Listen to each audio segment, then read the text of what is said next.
In 2023, a crack commando unit of retro podcasters joined forces on a panel at LA Comic-Con, but were sent to Comic-Con jail for a crime they didn't commit. These men promptly escaped. Today, still wanted by 80s nerds, they are very easy to find. If you have an 80s nostalgia problem, if no one else can help, maybe you can hire the Night Boys.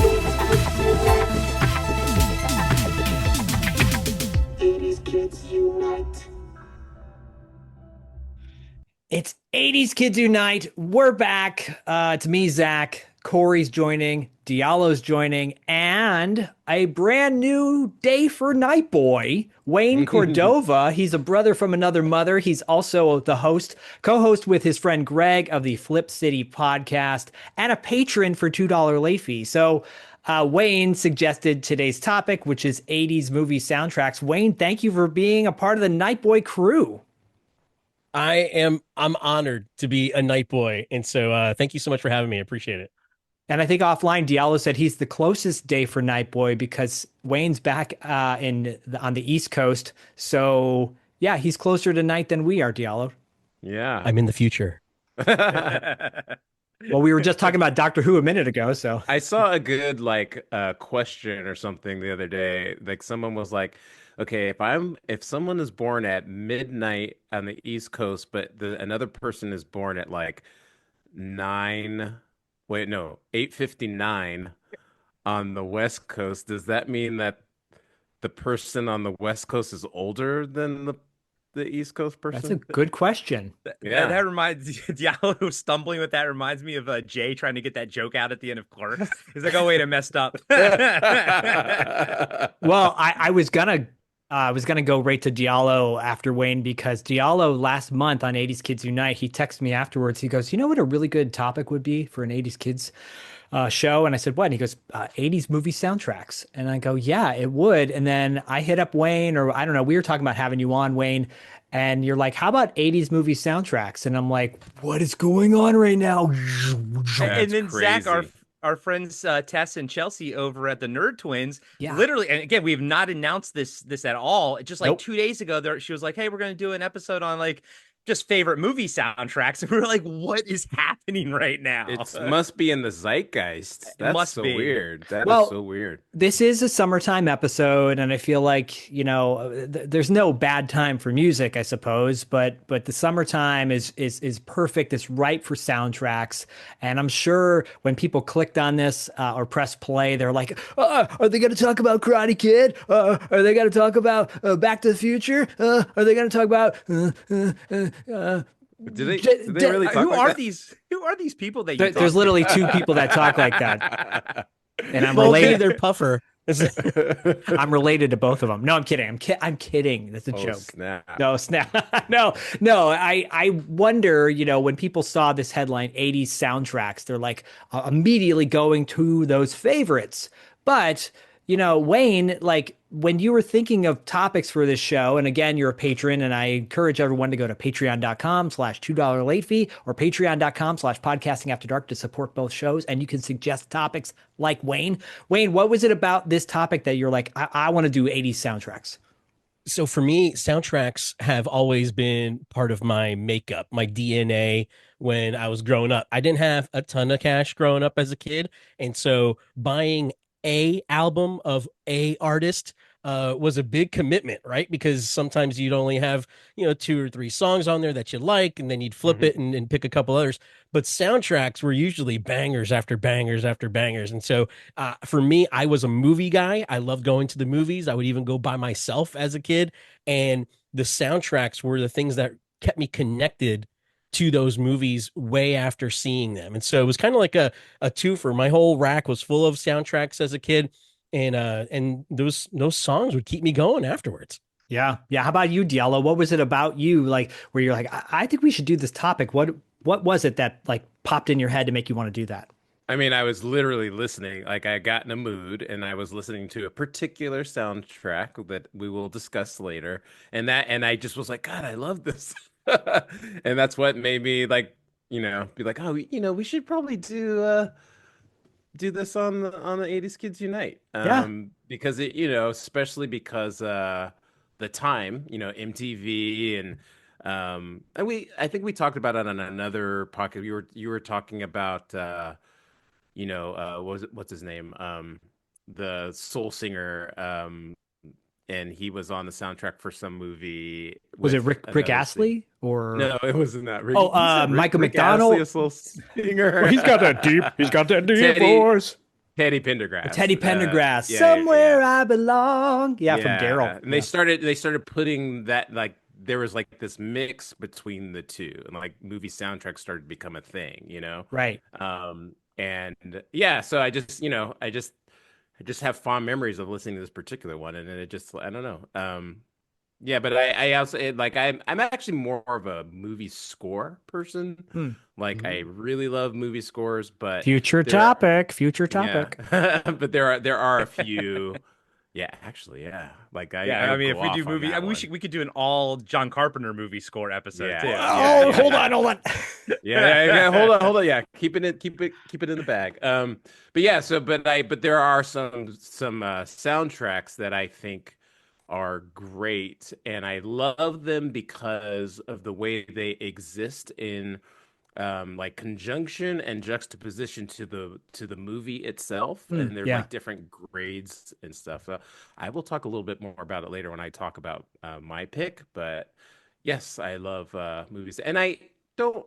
I mean, I don't know, don't listen to them as much anymore, so I don't know if they actually exist in the way that they used to. Yeah, So, that's going to be interesting to find out, like what our thoughts about said soundtracks that we chose. mhm. And I was thinking, Corey, you've said on record to me before, you're like, no pun intended with records. You've said you're like, I'm not really a soundtrack guy, but I would argue that you are. I would argue that there are songs from movies that really stand out to you from the '80s. But were you like a soundtrack collector back in the day?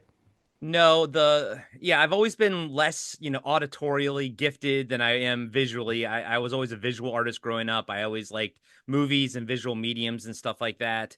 And I didn't kind of get into music or sort of know what I liked until later in life. And then the funny thing is, what I figured out I liked was 80s music. So now that I'm older, I mostly listen to 80s music.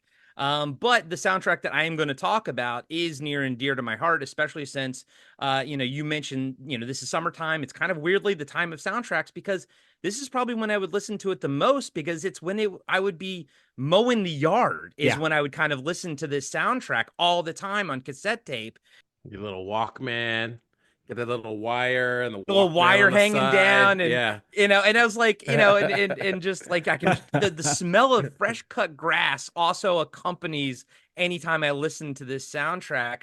But it is like the first soundtrack I owned. It's the first soundtrack that I kind of was aware, sort of its existence and everything like that. Yeah. And but yeah, you did. It's funny how you mentioned the summertime thing because that's my most like precious memories of this soundtrack is mowing the yard and listening to it and not really skipping things but remember just having to flip the tape and and everything. So I would say the summertime mowing the grass, but for me also, if I got tired of a soundtrack on a video game, I would put my headphones on, a la Iron Eagle. Yeah. Iron Eagle was the inspiration for me to put on music while I was doing something else.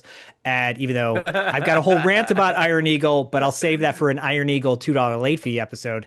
Dude, I used to play like this F-15 game on my Commodore 64. Oh, yeah. And specifically because of Iron Eagle, I would put the music. I was like, I can't do this without the music. One Vision, One Yeah. Vision kicks in. Yeah, Yeah, dude. that's a is whole that other you trying to land on the aircraft carrier in the Top Gun On NES Top game? Gun? Oh, yeah. That was I love great. that game. Yeah, I I mean, love the soundtracks, no pun intended, were the soundtracks of our lives. It fueled what we our day-to-day existence. Riding on my BMX bike, listening to a soundtrack, and feeling like I was in the movie. Mine in particular definitely caters to that. But Wayne, I'm so glad you chose this topic. Diallo, I'm so glad you incepted this topic into our heads. And Corey, we're Put going it to in the start with, universe. yeah. And Corey, we're going to start with you. We're going to get right into it. So, Corey, what is your favorite soundtrack of the 80s?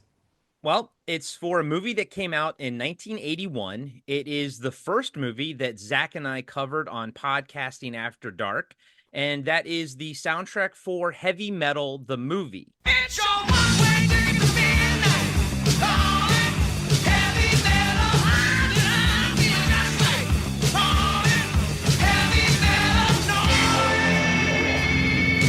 Take the ride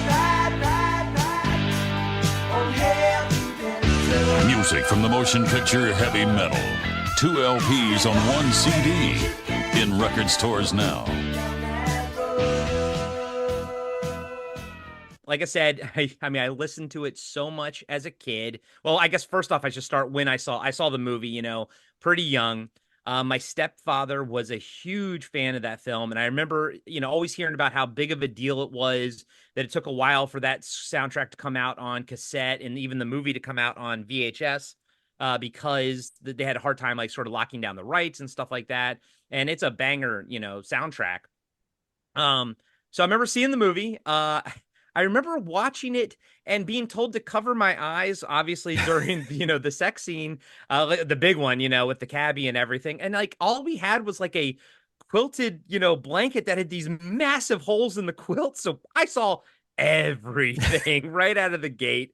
Love the movie. My Zach and I talked offline. My favorite segment is, the B-52 bomber segment with the zombies and everything. But of course, Tarna and everything. But listening to the soundtrack, obviously I'm young, but it's the first time that I'm like, oh, I can visualize the scenes in the movie. I can see it in my head. And because I'd seen the movie so many times at that point. So I think my stepdad, spent like the $100 to buy the VHS when it came out. Wow. And everything. Yeah, he was really big into it. And so like I used to love all the songs, like, even Journey, was a little cheesy, but it reminded me of the sex scene, so I didn't really skip it, you know what I mean? And I was like, okay. But if I could boil, obviously I have a handful of favorites. The Sammy Hagar Heavy Metal one is probably up there. But over time, that probably would have been my favorite when I was younger, but over time, Reach Out and Take It by Cheap Trick has become sort of my favorite of the album. And it's a shame that like it's not on Spotify. People have like piecemealed it, putting it together. You can't find Radar Rider on there. I guess it's just not on Spotify. But I have owned I've owned 2 cassettes. I lost one, had to buy the second one. And I've owned it on CD 3 times. Once lost or broken, second stolen from when I left the car door unlocked. Third time I still have it. You know what I mean? So it's still one of my favorites. And I just got to say, Zach, to your point of like me not really being a music guy, I didn't really ever fall in love with another soundtrack like until the Crow soundtrack, like on my own, you know what I mean? Yeah. And it's not until later in life that I kind of hone in on music and stuff. But yeah, Heavy Metal, the score, Heavy Metal, the movie, the soundtrack is my first and still favorite soundtrack of all time. Headbangers in leather. Night. Oh, it's so badass. Well, I mean, if we ever do a 90s Kids Unite, that'll definitely be a topic that comes up, because that Crow soundtrack as a whole, we could devote a whole episode to the Crow. But I was gonna say, like, Yeah. in 10 years for some soundtracks, or 20 years maybe with Bodie, we can do 90s Kids Unite, and then we can cover some of those other 90s songs. oh, it's Yeah. gonna happen. It's gonna happen, because all he has right now is the Minecraft soundtrack, which isn't bad, by the way, but that's all he's got, So Lava. chicken. Yeah. Wayne knows what we're talking about. And so does Corey, unfortunately, or fortunately, because that movie's No, I really loved it. good. It was great. Highly recommend it. Wayne, are you familiar with the Heavy Metal soundtrack? Yeah, so my background with heavy metal was an interesting one, because I grew up in that time period where watching HBO and Showtime, and I remember that like heavy metal was always on like one of those channels. There was a channel, it was like on a regular basis, late at night, it would run. And so as a kid, that would be where, I would end up spotting it. And then of course, it was one of those movies that, so I grew up in a Hispanic household, right? And so it would be one of those things where if I was like sleeping over my grandma's house or my aunt's house, it'd be in the living room on the sofa bed, and I'd have the run of flipping through the channels and just looking back, see like who's looking, and then all of a sudden, heavy metal would come on right at the wrong moment, Someone walk and in. then my grandmother or my aunt, somebody would be like, "Niño, ¿qué es eso?" And then the chancleta would start flying, and so I always associated the soundtrack with like violence, and so it was a rough time. And so it wasn't until I was in high school when I worked at a video store. That was my high school job, first job, best job, and so it was that time when I finally had to actually watch heavy metal all the way through. And it was because as a staff, like we would have movie nights where, we'd close up and then we'd go and meet at somebody's house and somebody would pick it.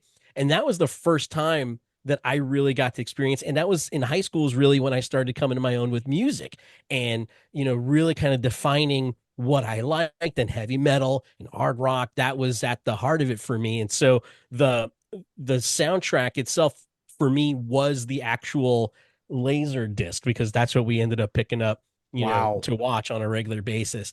And so for me, I always associate heavy metal with scary moments growing up in my grandmother's house, and some of the best times working in that video store, because we would go back to it, and sometimes we would just play them. So when the boss wasn't around, we would actually play the laser disc of heavy metal when nobody else was around, and just so that the music would be rocking and all that. I never owned it, but it really kind of falls in line with what I would have owned had I had the opportunity really to kind of pick it up, because there were so many bangers just right off the bat, just Sammy Hagar, starting the thing off. By the way, I had to go to YouTube and pull up somebody's playlist from YouTube that had everything in order. And so I was doing all this research, and that's how I ended up, thankfully I was able to just listen on my, my phone and, drop my child off while jamming out the heavy metal. But but that was the thing for me, was like, just right off the bat, it's one of those soundtracks that just starts off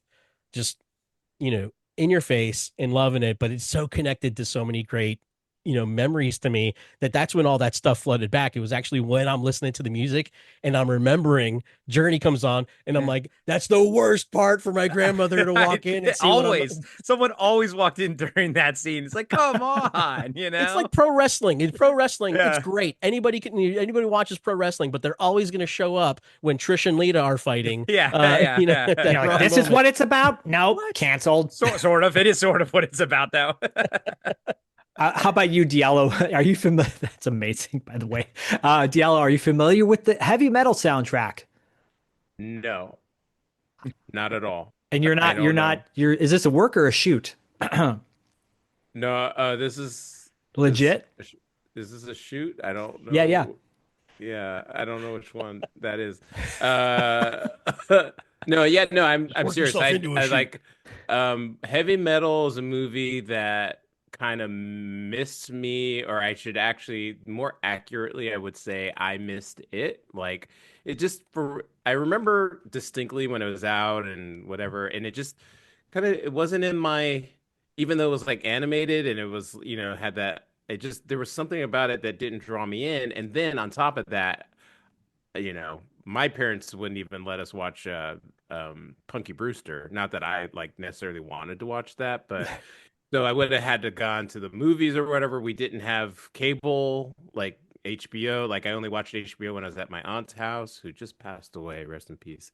But so that's the only time I would have been able to watch it. So it just never came across my radar. And then it was just like the association for me with heavy metal definitely was not into that genre of music. Yeah. So yeah, it always missed me. I actually watched it, I believe. I've only seen it once in like the mid 90s, I think, when I was in college. So I thought it was cool. But I also can't really remember anything. So like this impression that it has on Corey with the the sex scene. It's like I don't even remember one. So. Well, I will say that this movie is, in the same vein that Streets of Fire could be, like a musical type film. Heavy Metal is definitely a musical type film because each vignette, each sequence has some sort of signature song associated with it. I might say the same with one of the other picks in this. Well, two of the other picks in this, because it's so soundtrack important. The soundtrack is essential to this. I was going to tell you, Corey, that my favorite song on the album, I thought about it over the night because you asked me last night when we were recording, what was your favorite song? I think Red Rider by Riggs. Yeah, oh yeah. That's my favorite song on the soundtrack. And the guy who sings that, his name's Jerry Riggs. He was in the Pat Travers band. If you don't know who Pat Travers is, it's a big 70s, 80s rock, guitar rock band. They had a big song called Boom Boom Out Go the Lights, and a song on the Valley Girl soundtrack called I La La La La Love You. So that's a really great song too. But anyways, Nice. that's my pick for your film. Great choice. I mean, here's the thing, this is what we love personally. So it's not about like what everyone else thinks. And Heavy Metal is one of those soundtracks that you go up and down. You're like, every single one of these bands, for the most part, is amazing. And it's one of those things where like I listen to it so much that like even if I hear one of the songs on the radio in my head, I know what the next track from Heavy Metal, the soundtrack will be. And and if I don't hear that next, I'm like, oh, something's wrong here. Yeah, you get everybody listening or watching this on YouTube. I think YouTube Music is a great source for these soundtracks, particularly because Spotify does not have the rights to some of the lesser known artists.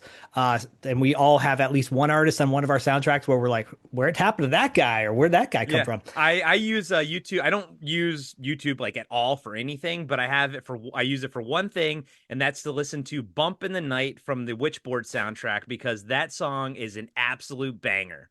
Yeah, and I will add to that too. I will piggyback on that statement that, when we talk about soundtracks, as far as I'm concerned personally, I am picking a soundtrack from pretty much beginning to end, a soundtrack that I love. There might be one or two that I could leave out, but for the most part, and there are some soundtracks, many soundtracks from the 80s, where there's one or two songs that are great and the rest are not so much. So, by the way, shout out to Vision Quest, because I think that might be one of my favorite soundtracks, but I'm going to leave that one out. Anyways, let's jump to you, Diallo. Your favorite soundtrack of the 80s. What is it? So I was in the mood a few weeks ago. I was like, I just feel like listening to this soundtrack because it's got like all these bangers on it. And it was Rocky IV.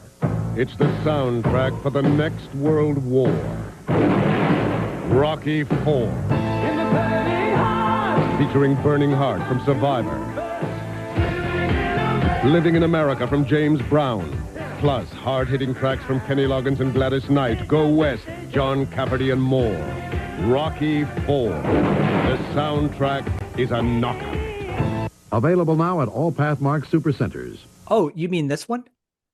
Oh, that one. Yes. Signed by Vince DiCola? Yes, that's the one. That's the one. I'm just going to hold it up while you talk. Yeah. That's the bubble. So, yeah, I mean, I had it, I think I probably borrowed it on and never gave it back on cassette. So I didn't have the album. But yeah, it's sort of like a cross section because it has what do you call it? I had the Tiger on it from Rocky 3, like that kind of sneaks up on you a little bit later in the album. Yeah. Starts off with Burning Heart. But then it has a couple of on this soundtrack, it has a couple of the score pieces from Vince DiCola, which one of my all-time favorites is like Training Montage, which used to be on my running playlist. Like whenever it would come on, I would do my sprints, and also one of my all-time favorite songs, Hearts on Fire, which I performed in karaoke before. It's by John Cafferty, and then John Cafferty. Living in America, that was a great piece. So I love this soundtrack because it's sort of like a cross section between like some of the songs were in the movie, because obviously No Easy Way Out is just one of the all-time bangers of forever. But then there were other songs that didn't quite like they might have been like in the background or whatever. Because I remember there's a One Way Street, I think, is like in the background in like I think the scene with the robot. I'm not really Yes. sure. Yes. Yeah. I don't remember the song with what's his name? Kenny Loggins. Yeah, Kenny Loggins and Double or Gladys Nothing. Knight. Yeah, I don't remember that being or Sweetest Victory is another one. I don't remember it being it, but I also liked that they were on the soundtrack because it just I don't know, it just kind of filled it out a little bit. As a kid, I hated it when you had like an awesome banger and you'd hear it. Maybe they'd use it for the trailer or something like that. Yeah. And then in the movie, it was like diegetic sound. It was just like coming Yeah. on the radio or something Yeah, for like yeah, 2 yeah. seconds. You're like, what? No, like put this in a scene, you know? Yeah, yeah. So, but I liked how it like it went back and forth with that, because there was another soundtrack that I was contemplating, which was Batman, and and then there is also another one that I thought of, like, obviously, you know how I feel about Purple Rain. So it's like, why is he leaving Prince off of his list? But like Purple Rain is like different because it's really like I never actually really thought of it as a soundtrack album. Right. I think of it as Purple Rain. Right. And there's a movie where the band is performing the songs from the album. And then with Batman, it also like I like a lot of the songs, but I don't know, it was this weird contractual thing going on, and I don't know, it just whatever. But this was sort of like this typifies like what soundtracks were and became, especially in the 90s. Some of my favorite soundtracks are from the 90s, but this one just brings me back to listening to it when I was in high school, sitting in my room alone on Friday evenings by myself, which I still do. In high school. He's still in high school. Diallo He's still is in high school. Yeah, yeah. What's that movie with Adam Sandler when he goes back to Billy Madison. Yeah. Billy Madison. Yeah, that's No, he's that's pulling me. a Dangerfield. He's going back That's to me in high school. school. But there's a connection. You mentioned Dan. Oh no, you mentioned Streets of Fire, and Yeah. Dan Hartman actually wrote "Living in America." Yes, he did. Yes, he yeah. did. And you mentioned "No Easy Way Out." That's by Robert Tepper. Yeah, Robert Tepper, yeah. who co-wrote the song, one of the most sus songs of ever. It's that she's just 16 years old. Into the Night by Betty Marjones yesterday, which is a great song. That came on It's a great yesterday. song. Yeah, and I'm just Problematic like, lyrics. oh man, yeah, like I feel like I need to turn it off, but it's actually so good. So Like, good. The melody's yeah. so good, Can't Can't you just change the words a little bit? Yeah, It would be she's fine. just 26 years old, The older we get, it'll be she's just 60 years old. And then, Now she's 60 years old. Now That's the she's thing. 60. Now she's 60 years old. years old. Yeah, I mean, Winger could have done that with 17, but they didn't either. But I'm going to save my thoughts to the end because I have a lot of quick takes on this soundtrack that I love. But Corey, your thoughts on the Rocky IV soundtrack and favorite song on the Rocky IV soundtrack? I probably my favorite Sylvester Stallone movie is this one. I mean, not gonna lie, I'm not the biggest Stallone fan. I wasn't growing up. I was a Schwarzenegger JCVD kid, throwing some Dolph Lundgren in there, but Stallone was probably my least favorite, kind of still is. Never really cared much for the Rocky franchise, but I do remember seeing this one in the theater with my dad. And I do remember, again, not being terribly musically inclined, being like, oh, the music's a lot of fun in this and everything. So listening to the soundtrack last night, I listened to everybody's because we all knew what we were going to pick. Right. So I was listening to everybody's and, I was like, wow, there is a lot of cool stuff on here. Vince DiCola's stuff is really cool. And obviously we're going to maybe talk about more of those, later. But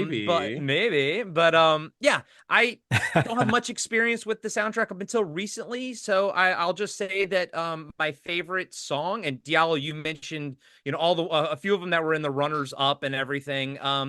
But man, mine's honestly the cheesiest one probably on the bunch, but I love the Sweetest Victory. I actually really Sweetest victory. That is oh, I was just so I just went on a walk and I was listening to it to get ready for the show. And like whenever Sweetest Victory comes on, like I love there's like a part towards the end where it gets really quiet and they remove all the other instruments and it's like almost all synth and that's like it just sends me to like this Oh, other place. it's I mean, and it's chef's weird kiss. because like, again, I'm Mm. kind of I mean, I've heard all these songs, but I'm really paying attention last night for the first time.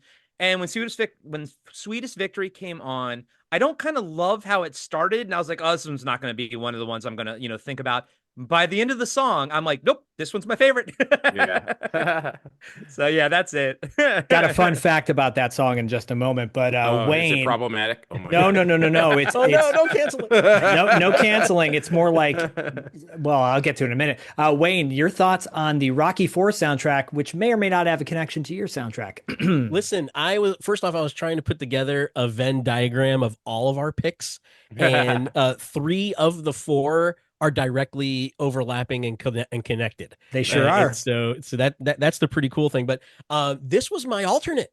Rocky 4 Oh, nice. was actually on my short list of favorite soundtracks of all time, specifically because there's an overlap to Rocky 3 and 4 in the soundtrack. And so thankfully they added Eye of the Tiger at the beginning of the movie so they could include it in this soundtrack. And Rocky 4, first off, the Rocky movies have a deep rooted connection to me and my family. I think this is the one movie franchise outside of the original Star Wars trilogy that as a family we've gone to go see everything up to 4. In 5 I was in my adolescent teenage years, didn't want to see anything with anybody related to my family. But then as and then it goes on You from there. skipped the right one.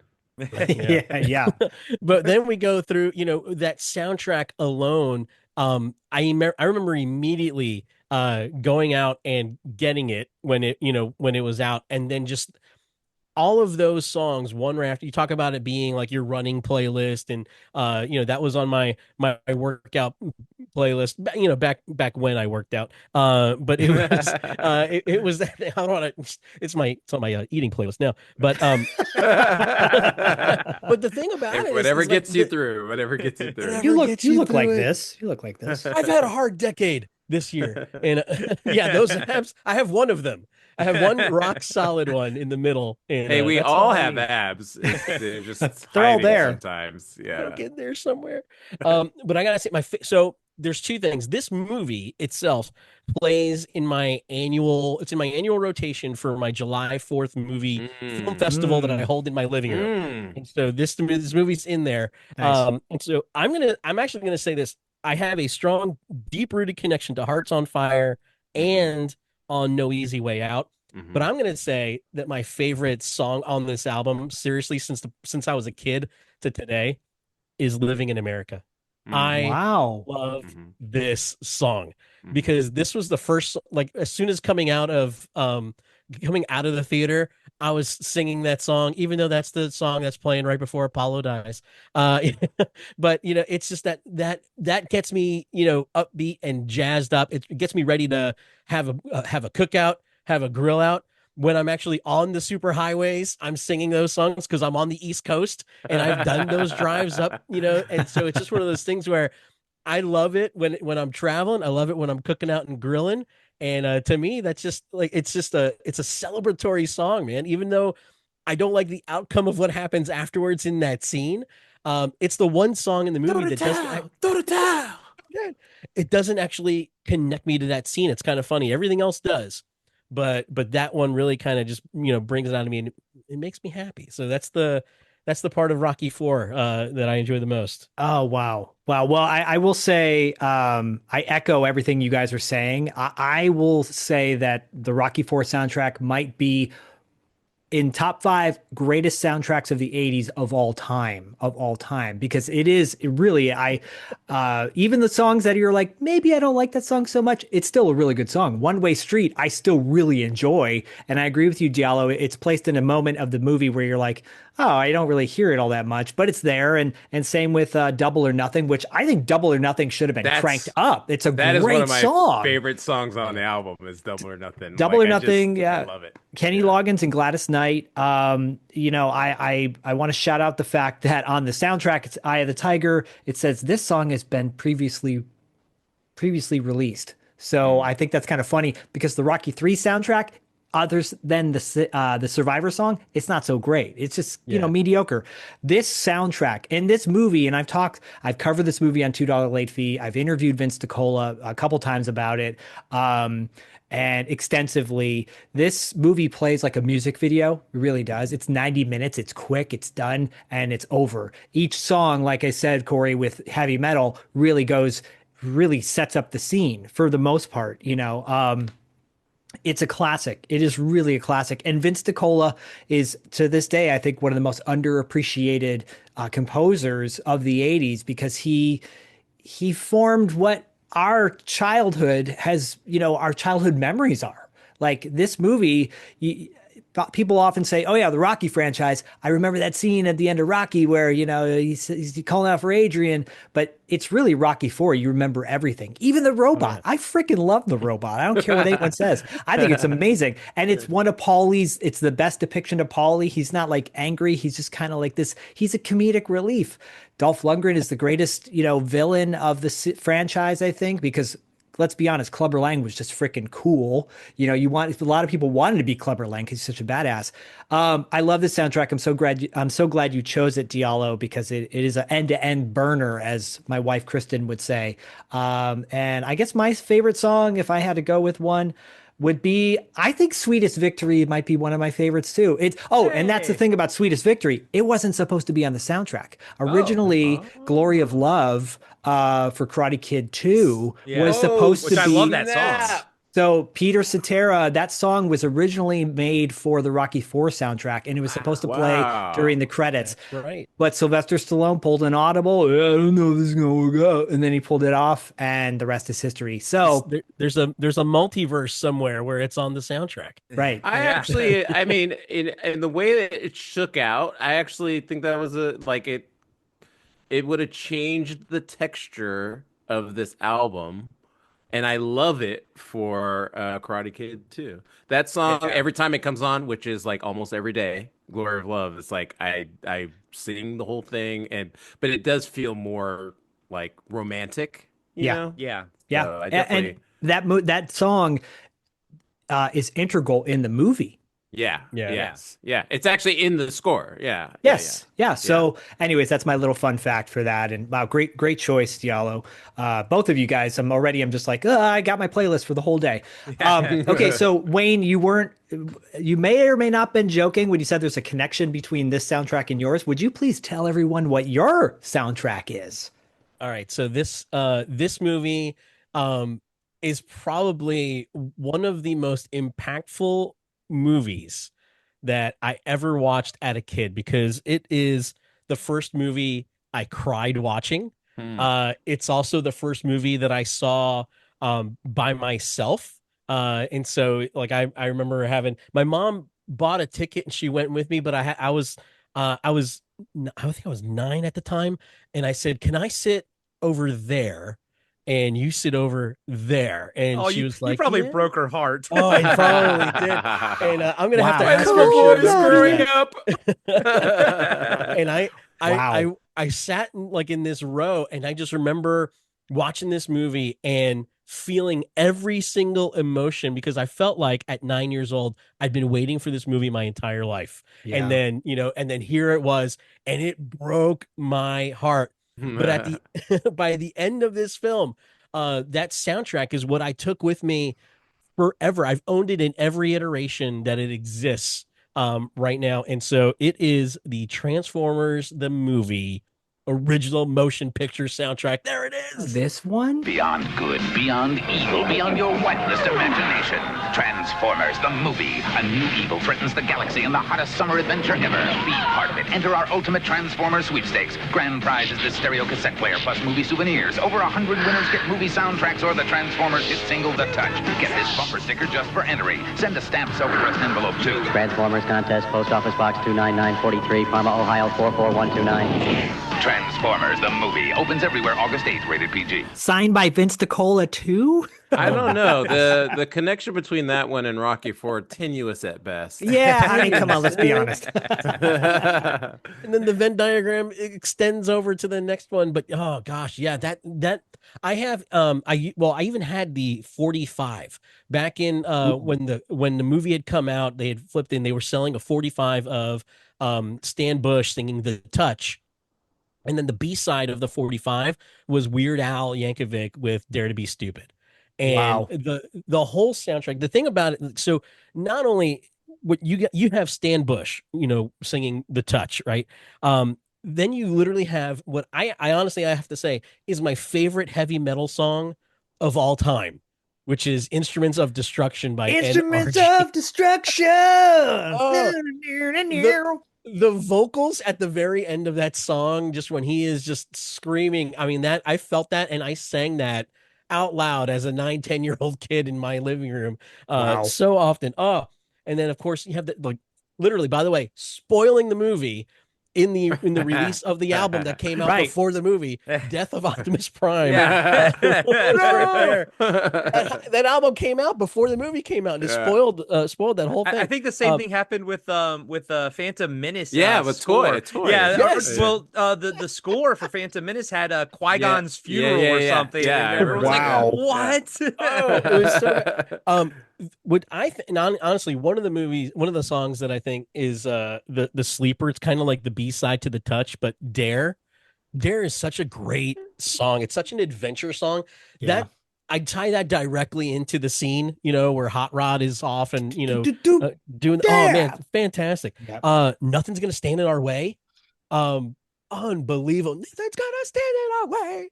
Not tonight. I think that would be a really great wrestling theme song for a wrestler to come out, a tag team. Nothing's gonna stand in our way. In my fantasy fed, I had a number of these songs as the theme songs to my made up wrestlers. And Me too. that was it. Hunger's another song. I want it so bad I can't taste it. And just that, I like, you go in that job, you go to a job interview and listen to this song first, and you're getting that job. You're getting that job. Yeah, dude. And then of course, just Vindicola, just his songs. That is the soundtrack of my toy plane. Yeah. Because when I would come out, I mean, I would play that for everything. G.I. Joe, Mask, Transformers, obviously. And just that was the backdrop. And this was the soundtrack I would play when I got tired of the soundtrack on video games, is I would pop that on and I would play it. And then you literally have the king on this album right here. You have Weird Al with Dare to Be Stupid closing out the album. But again, it's like, I always associate Dare to Be Stupid with the Junkions and Brett Gar and all that kind of stuff. But to me, this was Weird Al was the star on this album for me, because he's the one I was the most familiar with when I bought the album. And I was like, I can't believe they got Weird Al. And that was the thing for me with this album. It's like this movie, it's even one of those movies where I didn't show it to my daughter until just like recently, because I was like, this is a very special movie to Dad. Star Wars, Rocky, all these other films, we saw at an early age, but I was like, this movie is special to me. And if you don't cry when I cried at the scene, I don't know who you're related to. But did you have onions ready just in case to make sure she cried? Just poke somebody up. But it wasn't. It was that emotion at a young age for me. I just remember being so connected to the music of that song. Yeah. And again, like, I didn't get to see the movie again. This was in the 80s. The movie came out. I saw it a bunch of times in the theaters, and once it left, and I had to wait forever for it to come out on video, or on a video that I could afford, and see it again. So that soundtrack was the movie for me. Wow. Wow. And I will say really quickly, Dare to Be Stupid was produced by Rick Derringer, rest in peace, who, as of this recording, just yes. passed away at the age of 77. And again, was a huge part of, especially young boys in the 80s watching wrestling or cartoons because he had a huge hand in wrestling theme songs. Oh, Exactly. my favorite wrestling theme song that he produced was Demolition, Axe and Smash. Yeah. Here That comes the song, axe. Yeah. that song belonged on the Transformers soundtrack too. That would No, have been so awesome. no kidding. No kidding. Diallo, what are your thoughts on the Transformer soundtrack? You think it's mid? I think it's mid, no cap. Skibbity Riz. Little Niecy Bug said that like she was telling some story the other day, and she was like, "Blah blah blah blah blah, no cap," and I just was like, threw me off. So, yeah. So I'm not like super familiar with the soundtrack actually, but I know it. So I've like Yeah. watched the movie and know it mostly through the movie, so I get a texture of the songs or whatever. But then I know really well, I know Touch and Dare. So like those songs were in my like little like playlist of stuff. But Right. then the rest of the song, like I don't know the songs, any of the other songs, but then I know the score, right? So, Yeah. but yeah, but it's I mean, yeah, Vince DiCola, like Zach said, he's like one of the most underrated composers there is. But yeah, I mean, touch just there's like a magical place that it touches in your Yeah. heart. But then like Dare has like you guys were saying has that adventure. Like they're completely different songs. I prefer Touch. It's just I've heard it expressed that some people like Dare more. But yeah, so that's my access to the soundtrack. You know, two thumbs up and two. In a twirl, in a transfer, Two in two a auto. Yeah, I was trying to think of like a transformer, I like don't know. two gears up. Yeah, but, He's the lesser known Jigsaw. Autobot named Thumbs. yeah, That's all he's got. Opposable thumbs up. Yeah, yeah. It's so yeah, it's great. That's what I got. I didn't. That was the other one too. I didn't see it. I think we talked about this before. I don't know, but I didn't actually see it in theaters. It was like I didn't see it till it was on TV, and it was like broken up into like a week long. Yeah, five-parter. Yeah. So Right. that's Oh, yeah, I remember so when I they think did that, that. so I just like I don't know why like it just I don't know why I never saw that in the theaters. I don't know why like I didn't have the album, but I just for some reason it just came to me a little bit later than other stuff. But it's still a great one, and I have a modicum of nostalgia from it, but more from when I was listening to a lot of it in the early 2000s, late 90s. Yeah. Nice. Now, how about you, Corey? What are your thoughts on the Transformers soundtrack? I mean, I saw the movie in the theater. I can still remember seeing it in the theater and, having my mind blown. But my experience with the soundtrack is very similar to Diallo's. It's like I got everything through the movie. I never like owned, the soundtrack itself. So again, listening last night is kind of like the first time I'm actually going through it and sort of listening to it. And, I mean, it's certainly the first time I'm listening to it with like a critical ear and everything. And I gotta say, my favorite score is always the Unicron melody. I like the Oh yeah. and it's such a big echoey sound, like it's like him breathing, and I love it when it's there. But we're not talking about score, we're talking about soundtrack, and I'm in the Dare camp. I love the Touch, of course, but Dare is my Why favorite. do you hate the touch? Why do Yeah, you hate I know, it? just because it's not my favorite, I hate it. You're gonna go, why do you hate it? Why do you hate it? I can say I think I love Dare because I love the scene that how they use it in the movie. I get chills during that scene, when the ship's coming in and everything like that, and the transformation flipping in the air. I mean, my God, I'll get chills watching it. And it's amazing. I absolutely love it. Yeah. Growing up, I wasn't the biggest Weird Al fan, and so I didn't kind of listen to Dare to Be Stupid too much. And now listening to the lyrics now, and I hear one of them's like, "Eat a lot of sushi and don't pay a tip," and I'm like, that's a bad thing to sort of tell kids to not tip your waiter. It's a stupid thing to do. Exactly. Dare to be stupid. There you go. But yeah, this movie was huge to me as a kid, even though I didn't, have the soundtrack. This movie was still huge. I loved it. I cried when Optimus Prime died, and I still to this day love Unicron. I think he's so cool. Love that shot when he just puts his hand down on Cybertron, I think. Or was it no, it was the other planet at the beginning. But regardless, it was also when I realized that like movie animation is different than TV show animation, Yeah, and there's a lot yeah. more movement happening Totally. in it and everything. And I loved everything about it. But yeah, this is my first time really going through the score. And yeah, the Vince DiCola stuff is amazing. The whole soundtrack and the whole score is amazing. The whole thing. I do like it when they sort of put them all together and you get like some soundtracks and then you get some actual, not I don't say actual songs, but like lyrical songs, and then you get some score, and then it jump. And I like that. It had the soundtrack has like a vibe. It has a flow to it that I really enjoy now as an adult, and I really like. I mean, I guess there is an art form of like, and I know there is with albums of like how you place the songs, what song leads into another, and I guess with soundtracks, I guess you can probably do it just in the order that they come out in the movie.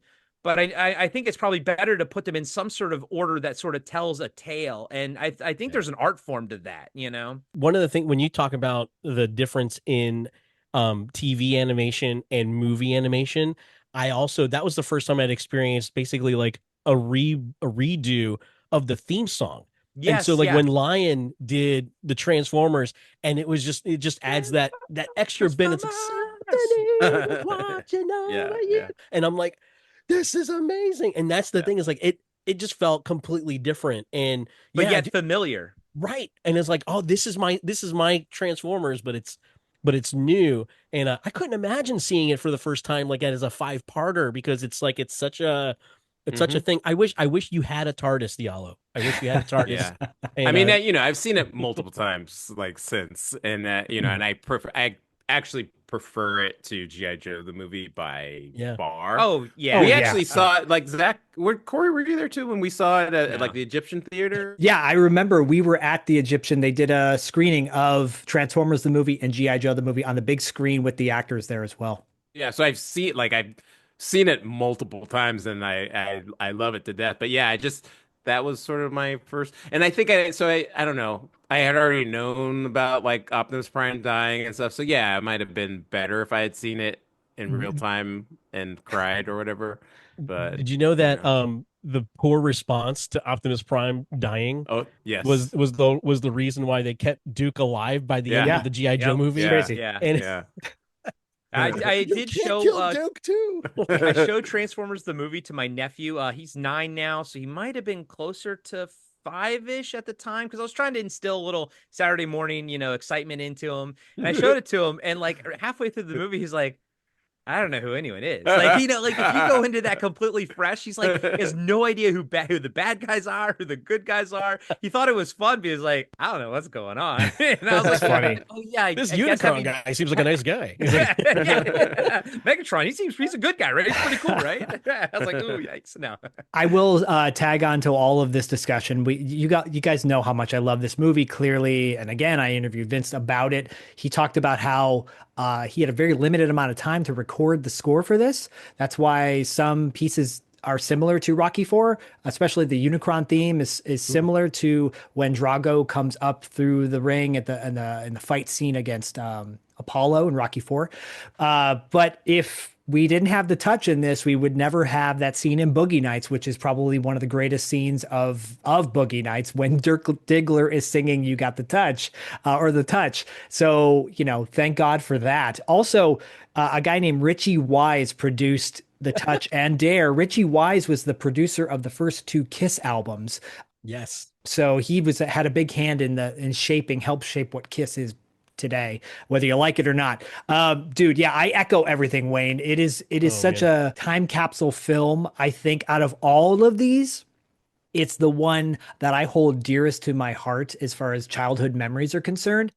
Corey, you're talking about the song selection on the soundtrack and how it's placed on the soundtrack. It always kind of bugged me because I liked the order it was in the movie. So when I like listening to a soundtrack that takes me directly into the scene in the movie and it goes from one to another. So at one point back in the 80s, I did make my own tape recording the songs off my cassette tape and putting it in order, which made me feel great. And then the tape got eaten, didn't make me feel great. But now you can do that on YouTube or Spotify or make your own playlist like I do on Apple Music. But anyways, I love that soundtrack. Great choice.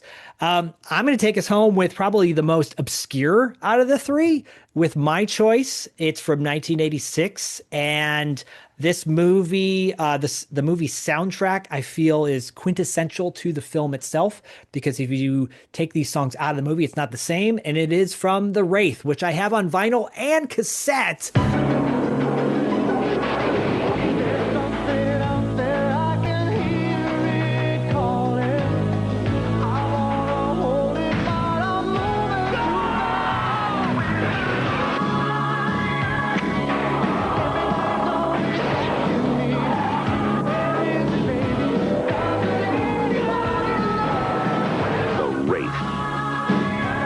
Opens Friday, November 21st at a theater near you. The Wraith soundtrack, for those that don't know, The Wraith is about a couple who are making out in the woods in their cabin, and they get assaulted by car pirates. The boyfriend gets murdered, and he comes back for revenge in the body of Charlie Sheen. And he also is in a cool like racing jumpsuit that is all black, and he drives a Dodge Interceptor and drives around and basically crashes his car, causing the pirates to die in the car crash.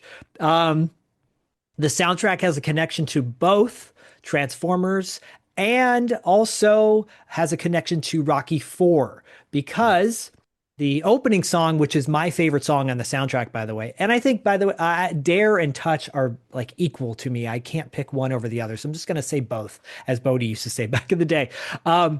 Soundtrack to this has the opening song by Tim Feehan. It's called Where's the Fire? Tim Feehan, you may not know who he is, but he sounds to me like the singer from Mr. Mister, but it's not. It's a different guy, but he's so good in this. There's a great music video you can find on YouTube. I might put a link to that in the show notes, and you can check it out. Honeymoon Suite has a song on here. They are a big Canadian band. Shout out to our Canadian brethren up north.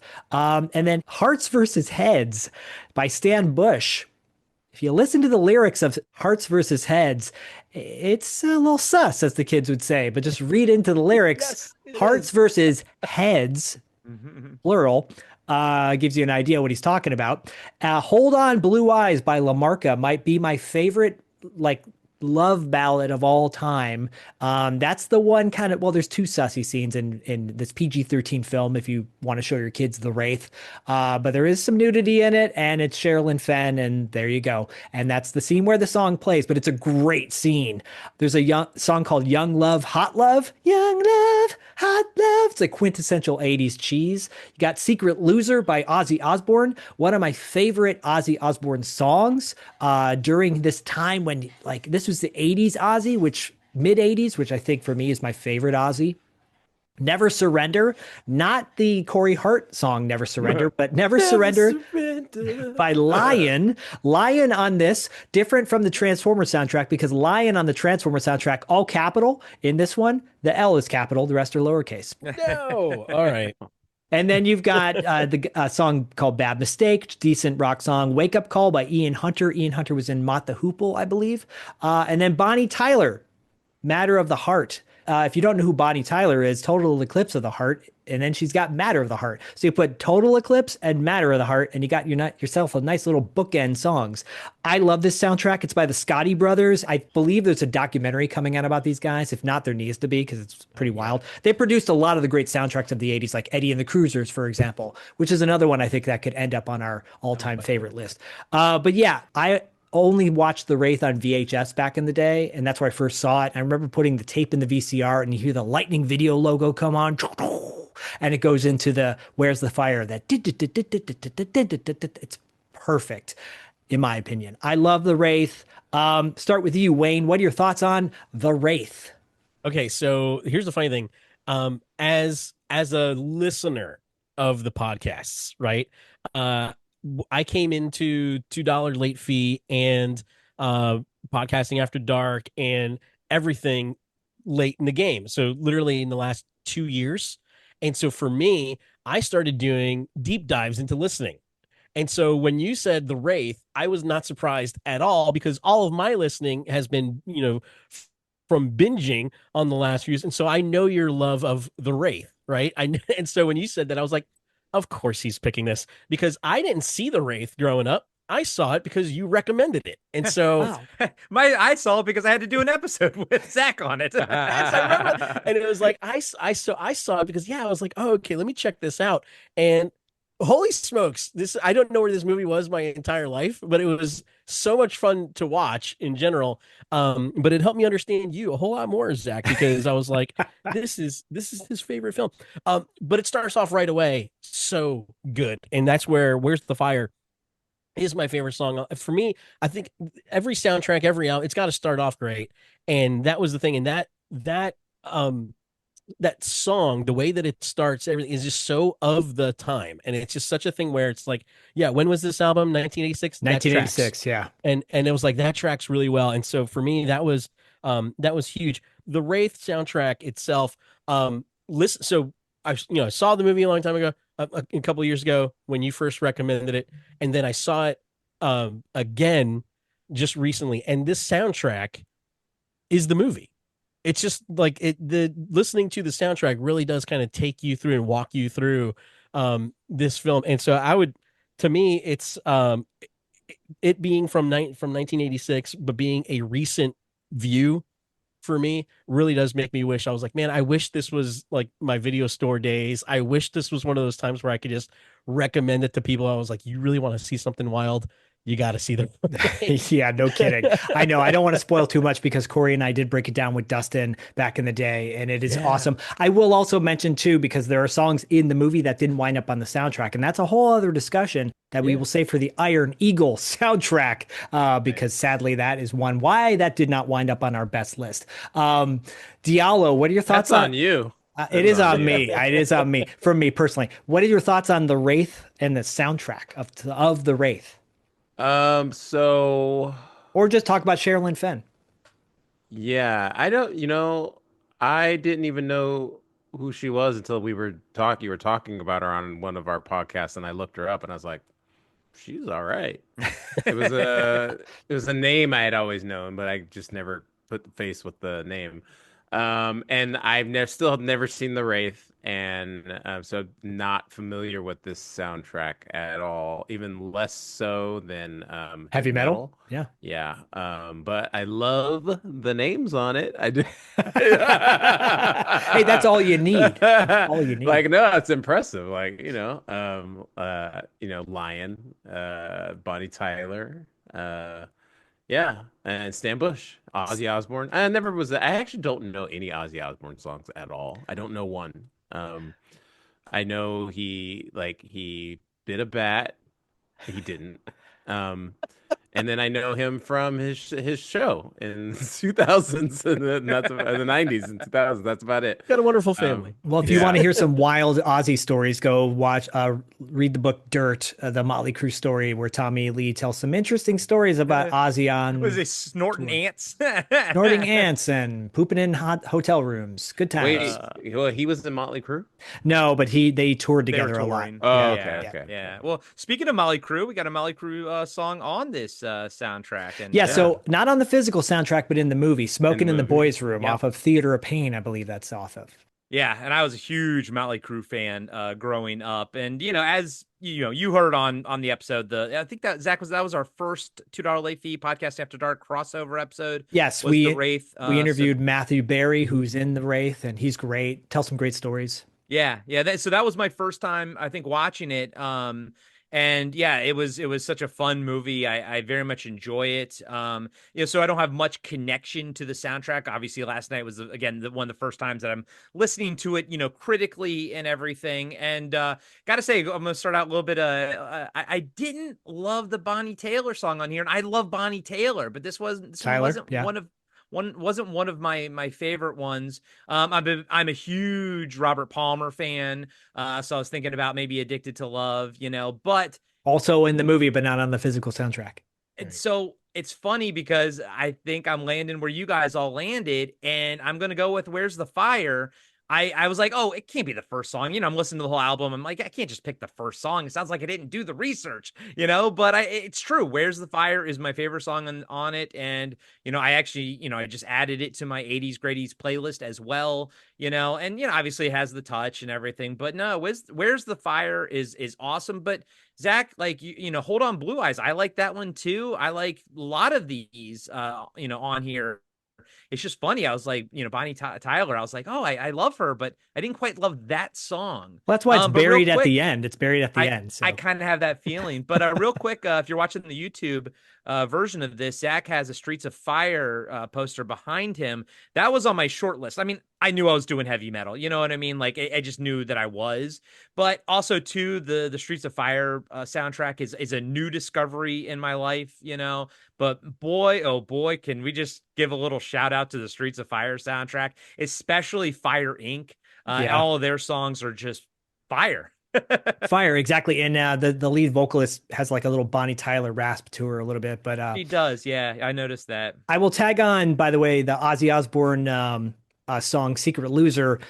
Great guitar riff by Jake E. Lee. He was the lead guitarist for Ozzy during that time, and I think he's the reason why Ozzy had such catchy songs during that time. I think Blizzard of Oz was the first album he was on, or maybe Bark at the Moon. I'm not sure. Anyways, and I will also mention too that this soundtrack, I have the cassette and the album, but I was thinking about first songs for all of our albums. First song on the physical soundtrack.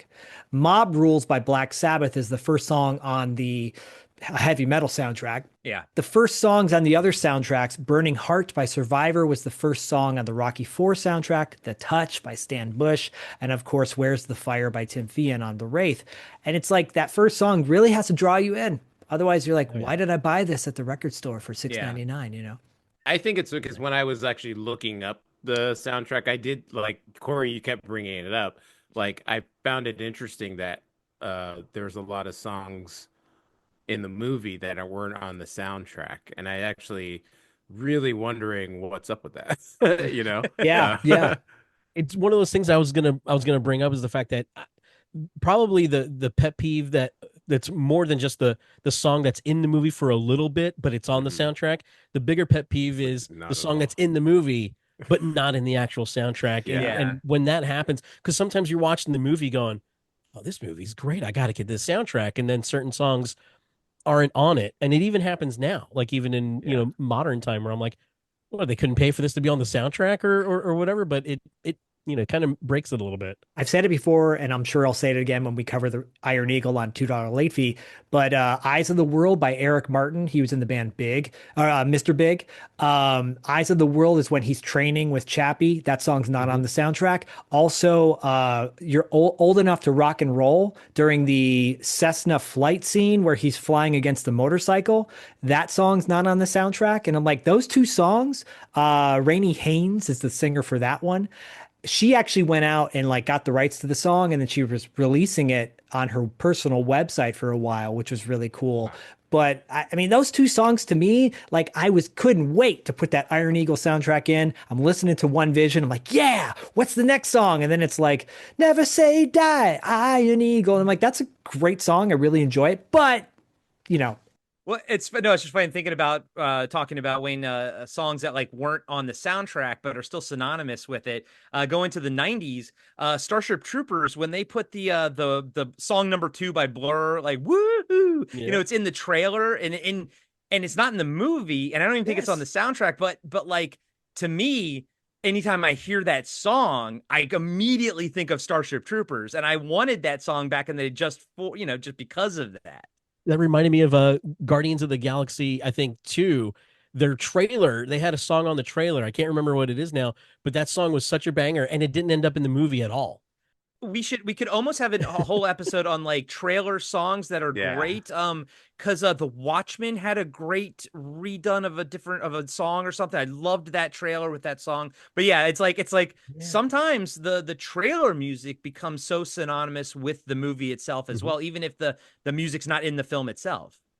We might have to devote an episode of 80s Kids Unite to our favorite 80s movie trailer. That'd be cool. Which we could do that. Look, but it's up to you guys, the fans, the listeners. It's up to you to decide what we do on this show. So go to patreon.com/podcastingafterdark, patreon.com/$2 late fee. The links are in the show notes, and you can join today to help support the show, but also select the topics for 80s Kids Unite.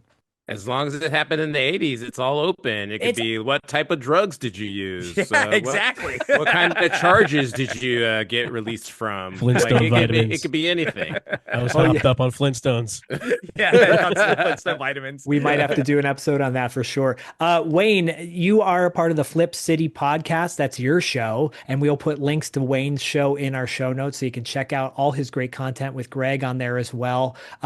Dude, you are the official Day for Night Boy East Coast edition. Thank you so much, man, for joining us on our show. Guys, thank you so much. I had such a blast, and I really appreciate you letting me have some space in the East Coast office of the Night Boys. It's great. Nobody else is here, so it's a quiet place to come and work. But no, thank you guys so much. I appreciate it. Night Boys East Coast. Yeah. It's like Avengers West Coast, Night Boys East Coast. Oh. I thought the same thing. Dude, I like that. All right. So everybody, thank you so much for joining us. Next month, new topic. This is my birthday month. So I feel like, hey, it's celebrating my birthday with the 80s Kids Unite. Oh, He's only 16. hey, yo. Let us know in our show notes here on the episode or on our Instagrams, all the Instagrams. Go let us know. Flip City, we'll link to Flip City's Instagram as well. But let us know what your favorite soundtrack is, what your favorite song is from the soundtrack. Do you agree with us? Do you not agree with us? If you don't agree with us, then go listen to something else. Anyways, love y'all. Be safe, be well. As always, what did we say? Catch you on the Day for Night side. Catch you on the Day for Night side. Perfect. 80s Kids Unite is brought to you by Hungry Hungry Hippos, the loudest tabletop game in history. And by Nickelback, Zach's favorite band. If you'd like to suggest topics for this show, go to the Patreon of either $2 late fee or Podcasting After Dark, or both. All links are in the show notes. We love you.